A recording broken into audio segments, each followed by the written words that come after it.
Bonjour à vous toutes et à vous tous. Nous sommes le dimanche 5 janvier 2025.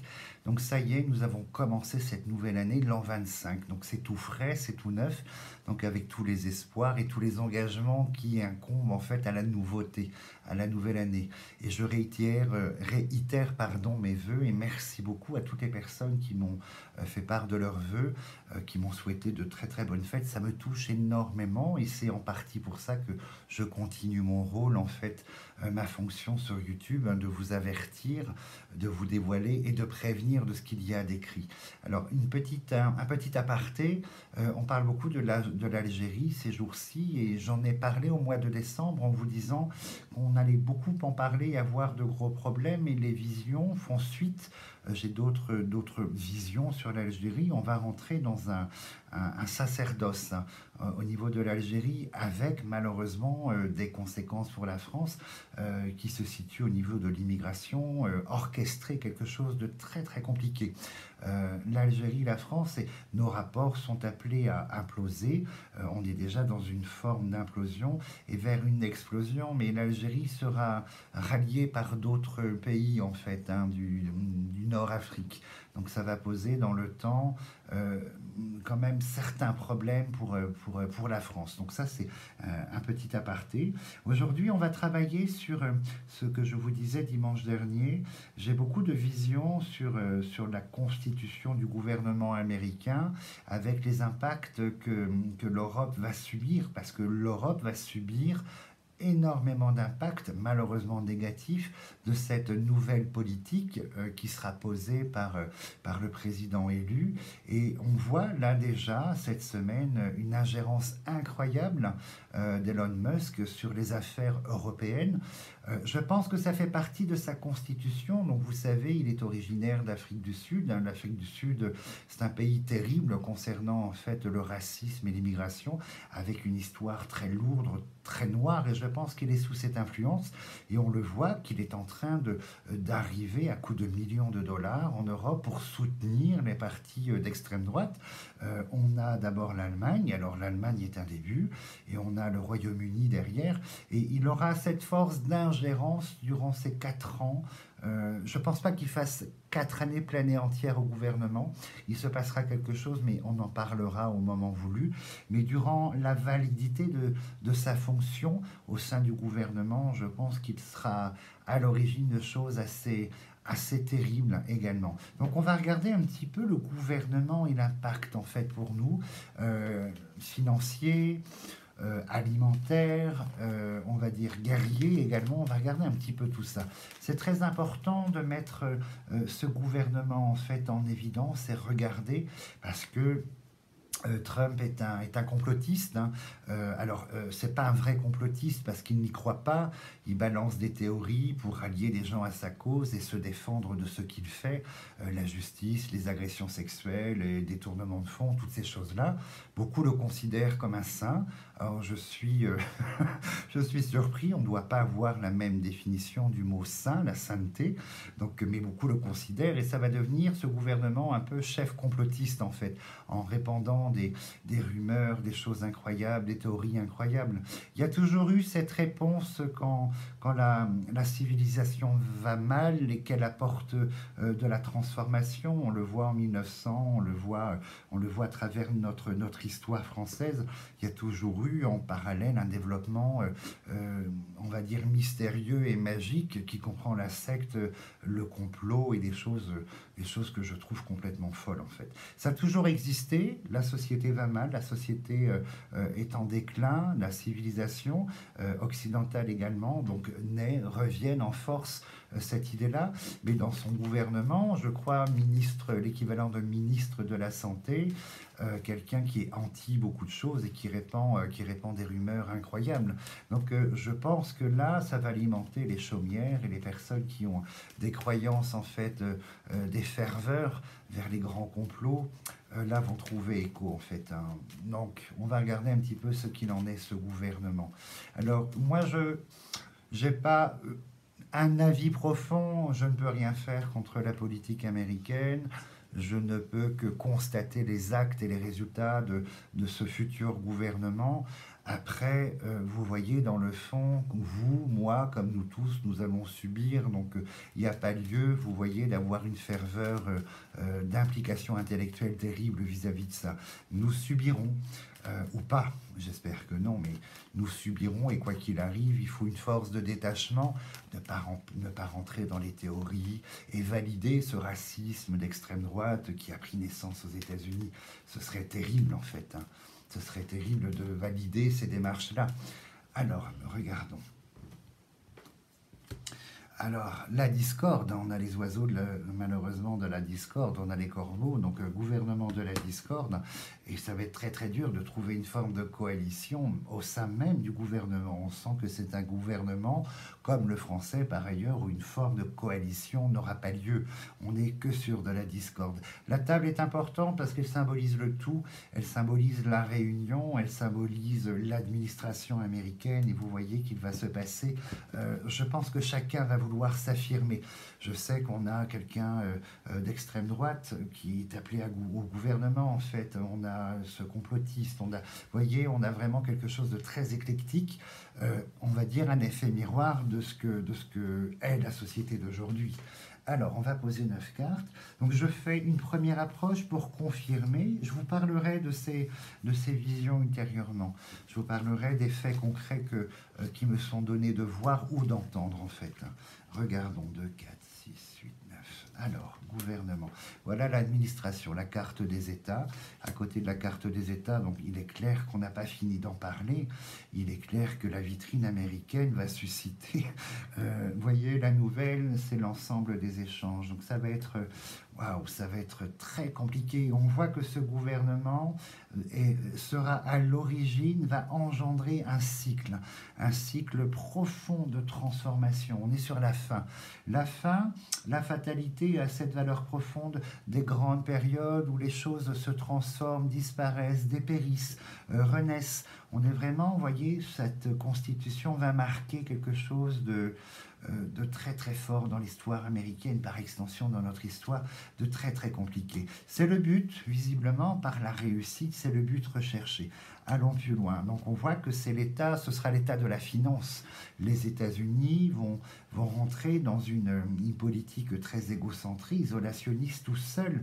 America First, en fait, aura de la valeur, où le reste n'est que secondaire, et nous serons secondaires. Cette politique mondiale, cette politique internationale d'aide, d'entraide, va disparaître. Ce gouvernement va choisir cette politique et on voit qu'elle va se constituer une richesse, un PIB intramuros assez exceptionnel. Allons un petit peu plus loin, et ce gouvernement il imposera nombre de contraintes en fait. L'homme enchaîné, on va voir ce qui sort, je pense qu'il y aura l'union, il y aura l'étranger, ce genre de cartes, on va aller un tout petit peu plus loin, et c'est clair que le feu, c'est la bataille de l'argent, donc ça va être vraiment, vous voyez, c'est un plan, c'est une planification, un désir, c'est quelque chose de profondément consenti, choisi, on va parler d'un programme en fait, hein. Et on a tous ces, vous le voyez pas, je vais faire comme ça, on a l'intelligence c'est la réflexion, la planification par l'entreprise, entreprendre avec ces outils-là, ces outils d'État, mais c'est au-delà de ça, c'est que là, ce sont des décrets, ce sont des lois, ce sont des choses nouvelles, tout en relation dans l'idée d'America First, en fait, une politique isolationniste qui prendra pied sans commune mesure. Allons un tout petit peu plus loin avec la deuxième ligne. Alors, recouvrons, qu'en est-il ?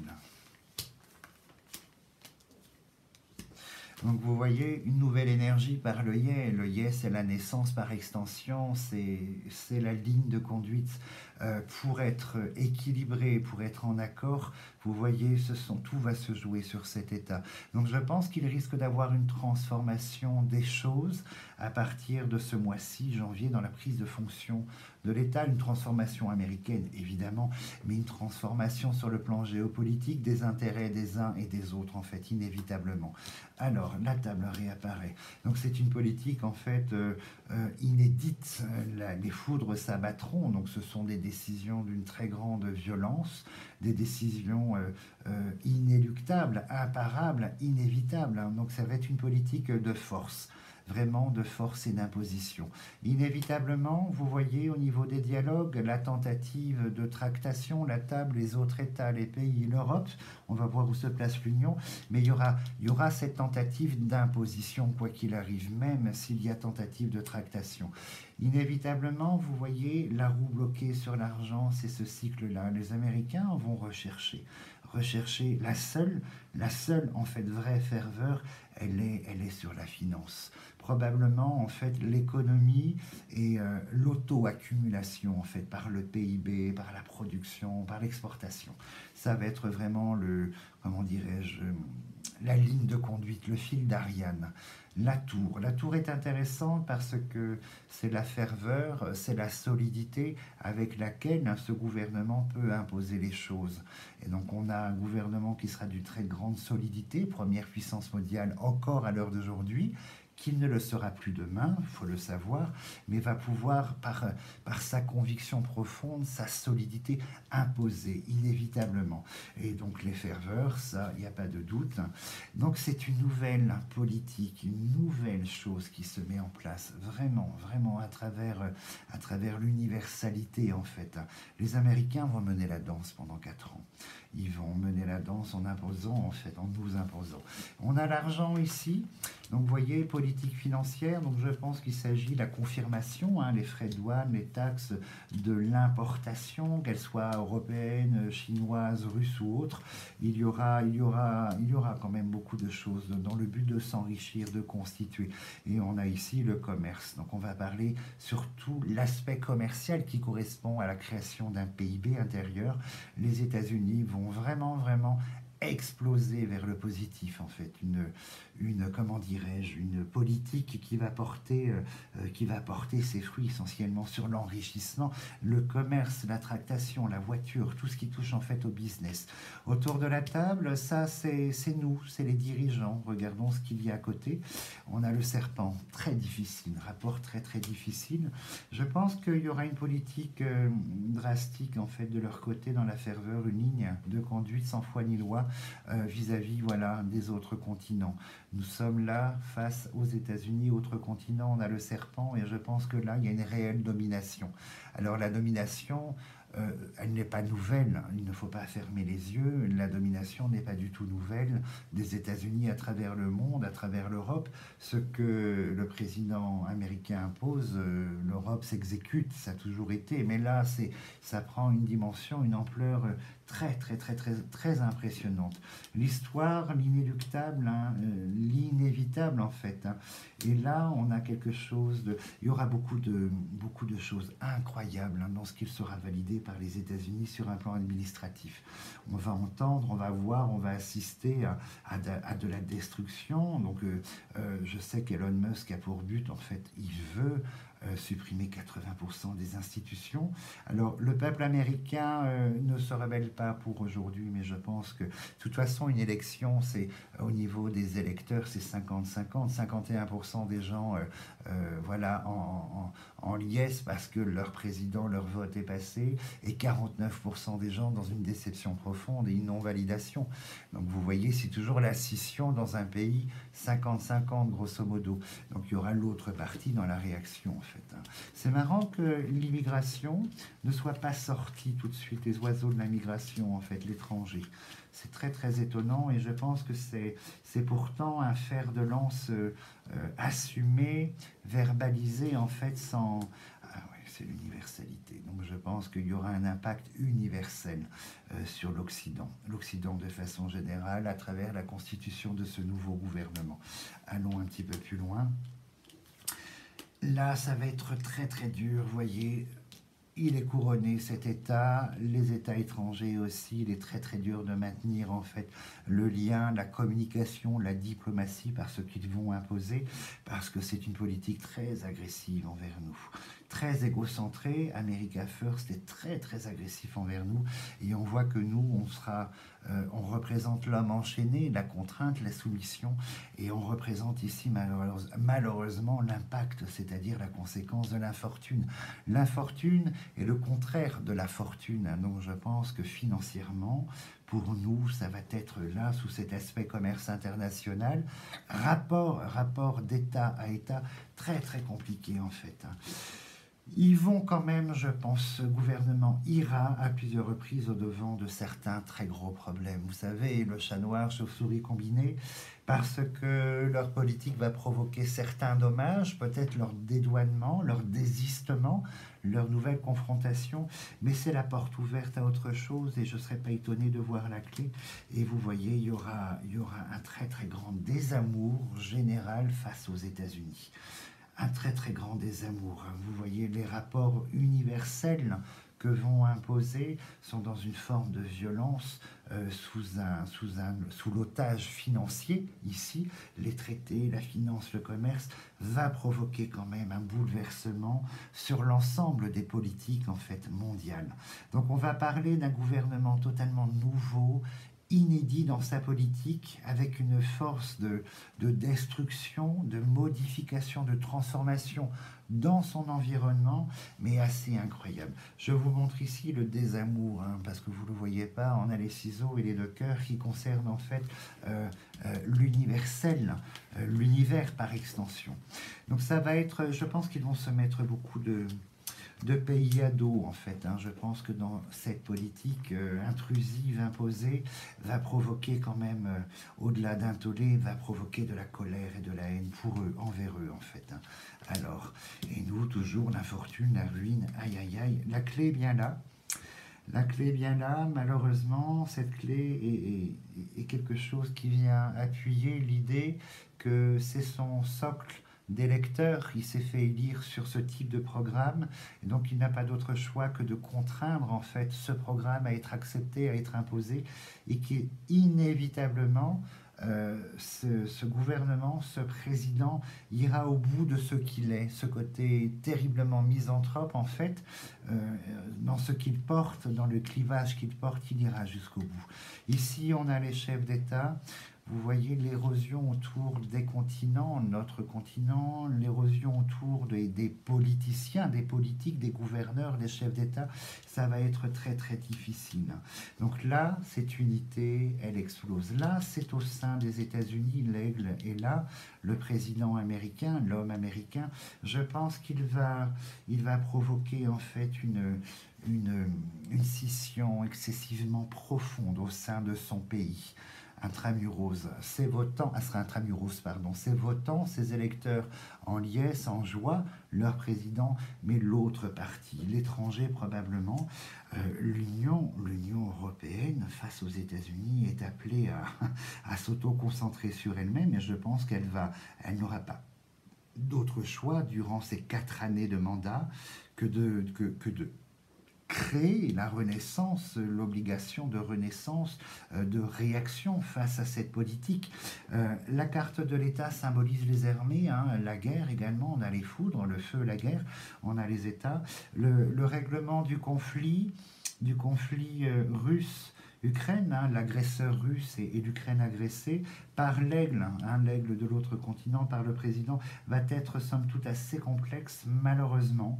Malheureusement, je pense que dans ce qu'il va imposer, c'est au détriment de l'Europe. Et c'est pas l'avantage de l'Europe et de l'Ukraine, c'est au détriment de l'Europe.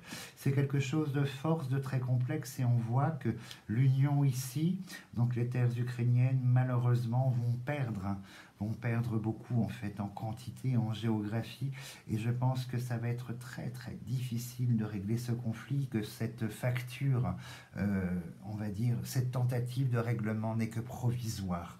Elle ne sera que provisoire avant d'autres incidents, une autre visibilité de conquérance en fait. Mais là, ça va être un sacerdoce, et je pense que les Européens ne seront pas du tout d'accord avec la position américaine dans le règlement du conflit, et on va un tout petit peu plus loin. Donc il y a beaucoup de force au niveau de ce jeu, beaucoup de force imposée sur la valeur de ce nouveau gouvernement américain, et croyez-moi, durant ces 4 ans, nous irons de surprise en surprise, et je crains que ça donne des idées en fait à d'autres chefs d'État du continent européen. Je crains que le fait qu'une partie de la population soit dans l'acceptation d'une espèce de coupure, de scission, de révolte, Je crains que ça donne des idées à d'autres chefs d'État au sein de l'Union, pas de l'Union, pardon, au sein de l'Union européenne. Mais vous savez que, je vous le dis depuis toujours, les États-Unis, ce continent, à force de valeur de vitrine, après sur le continent européen. Donc la racine, l'extension ici, à un moment donné, se retrouvera là au sein de l'Union, inévitablement. Je pense que ça va être très très difficile et il y a une détestation profonde qui vont des détestations profondes d'autres pays, probablement liées en fait à l'immigration, l'argent, dont les États-Unis vont subir les affres en fait. Hein. Je pense que les pays frontaliers, l'Amérique latine, ce genre de choses, ça va être très très compliqué. Mais je pense également, pourquoi je ne sais pas, je pense que le Canada et les États-Unis vont à un moment donné rentrer dans une phase où ça risque d'être dit sur une valeur diplomatique très très compliquée. Très très compliqué. Alors peut-être qu'il y a un fond positif par la suite, là on ne me le montre pas, c'est pas le thème de la question, mais on va rentrer évidemment avec l'élection de ce gouvernement américain dans une nouvelle phase, une nouvelle histoire sur le continent européen, tant les impacts, tant les conséquences vont être quand même en force et en valeur. Donc vous voyez, ça n'est pas anodin si on me demandait de mettre en évidence cette constitution de cette élection nouvelle envers nous, tout simplement. Donc voilà en première approche, donc vous voyez, on n'aura pas fini d'entendre parler des États-Unis et de ce personnage président, tout simplement, et surtout de sa constitution du gouvernement. Voilà pour aujourd'hui. Dans tous les cas, merci beaucoup pour votre grande fidélité. C'est quelque chose qui me touche évidemment énormément et qui m'impose en fait toujours l'envie, le désir de continuer mon rôle vis-à-vis de vous. Dans tous les cas, je vous souhaite de passer une très très belle semaine. Prenez bien soin de vous et puis on se voit dimanche prochain. À bientôt.